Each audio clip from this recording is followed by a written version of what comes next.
How you doing? My name's Nancy, and I'm a respiratory therapist at a suburban hospital outside of Detroit. I live in Detroit.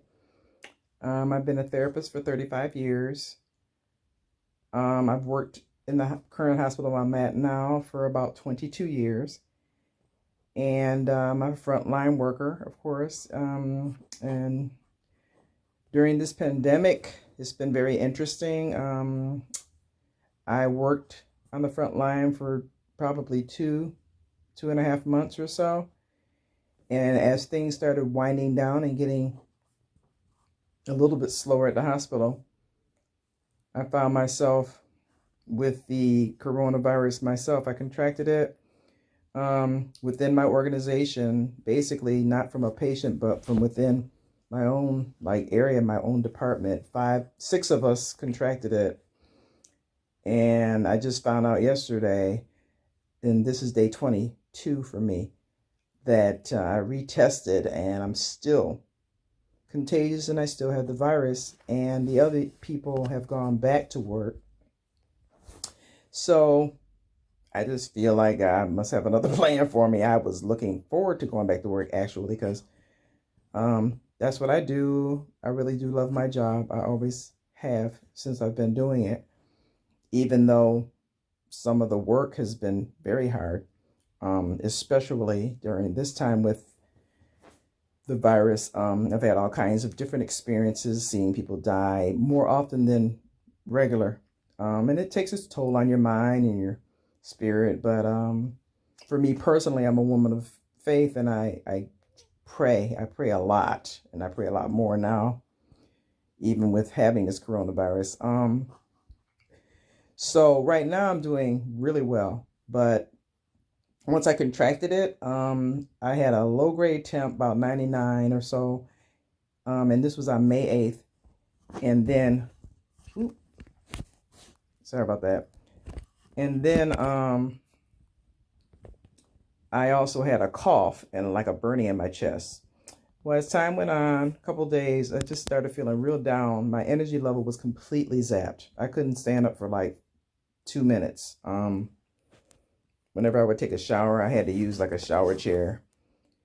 And that wasn't even every day because I just didn't have the energy to do it. And my temperature was weird. It would go from 99 point whatever to 101, then 102.5. Then it would go back. I actually found an app that I would put my temperature on every time I took it. I probably took it 6 to 8 times a day.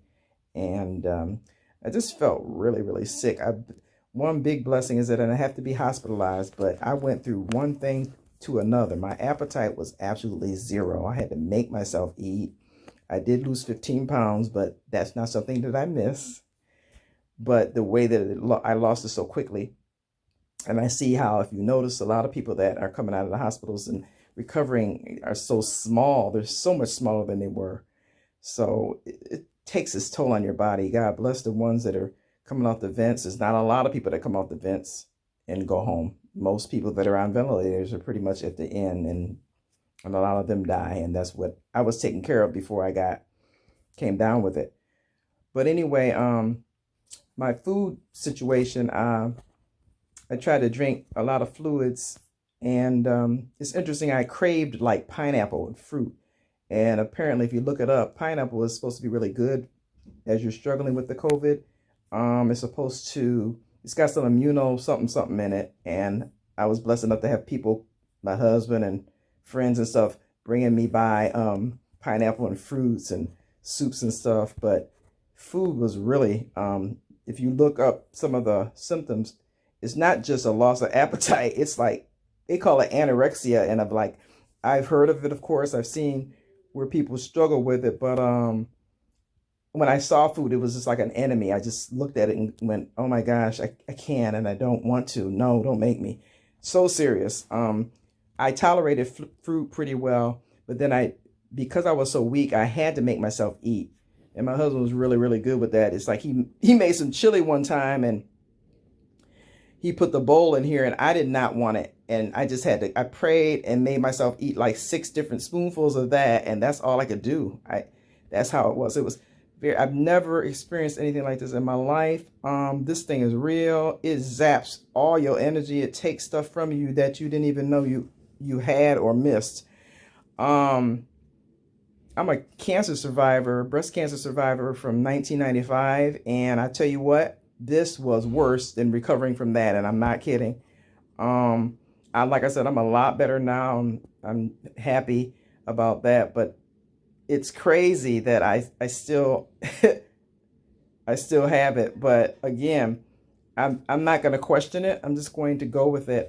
My goal is to go back to work, if that's what I'm supposed to end up doing, is to go back to work with a negative test.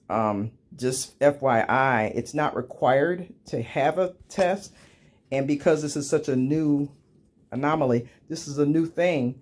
People don't know a lot about it. I've been researching, not that I think I know anything, but in my heart, I thought from beginning that everybody got retested, but that isn't so. They basically say if you don't have symptoms for like 72 hours or something in a row, you can come back to work. And I'm thinking, I can't do that feasibly because my mind thinks that I'm gonna, unless I test negative, I still have it. And come to find out, I do.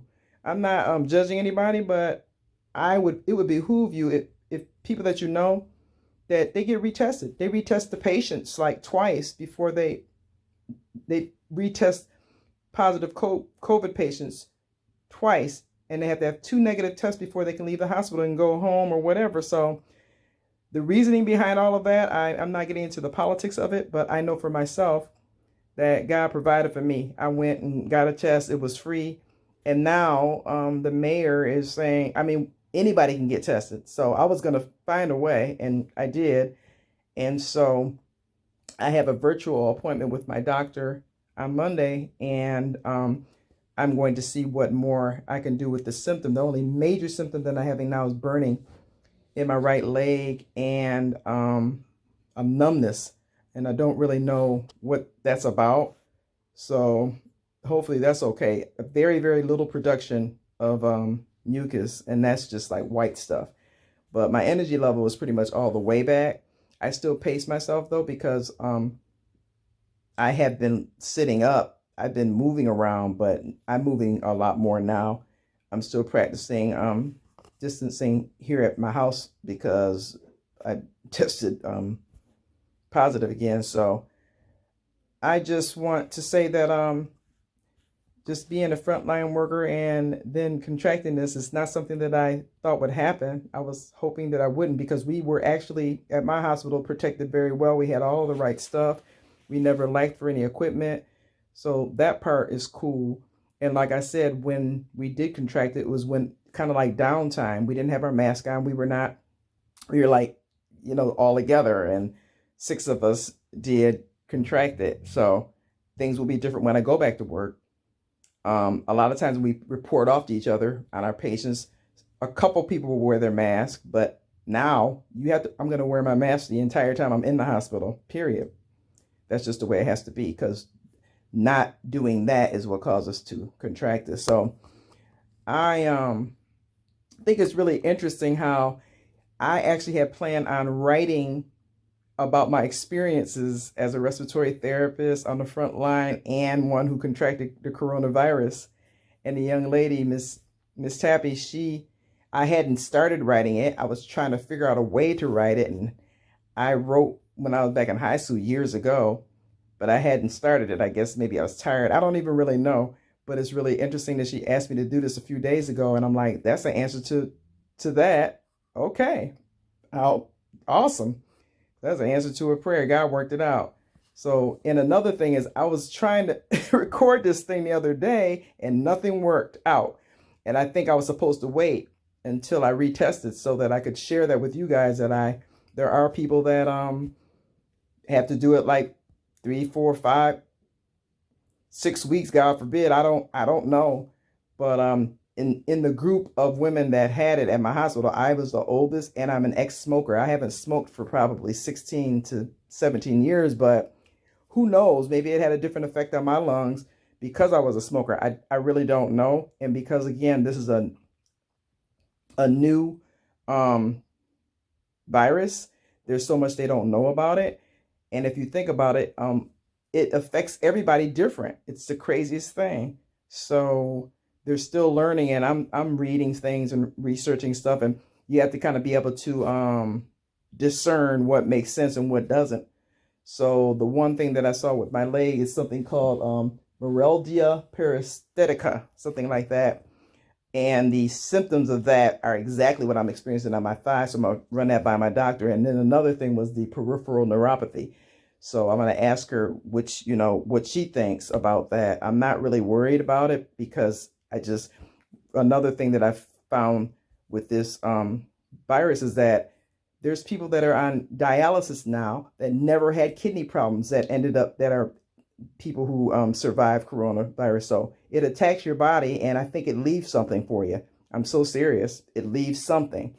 But like I said, I was so disappointed yesterday, but with the support of my husband and family and friends and stuff, I didn't stay there that long, and I'm glad to be healthy. And my whole thing is whatever amount of time it takes for me to be able to go back to work, if that's what I'm supposed to do, if that's what God says I'm supposed to do, will be that, because my health is the most important thing, because I can't feasibly take care of people if I'm sick.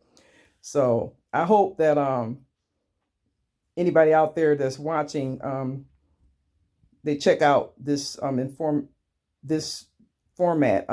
I looked at and listened to some of the comments from some of the other people, the workers, and Tappy set that up.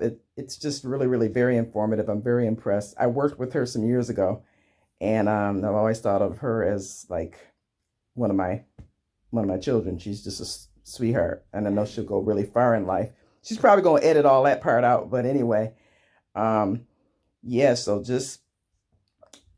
I tell you, yeah, this virus thing, no joke at all. But you can survive. You can survive it. You have to have your faith. You have to be intact with it. And I'm happy to be here. So, I just say thank you for this opportunity to share. Peace out.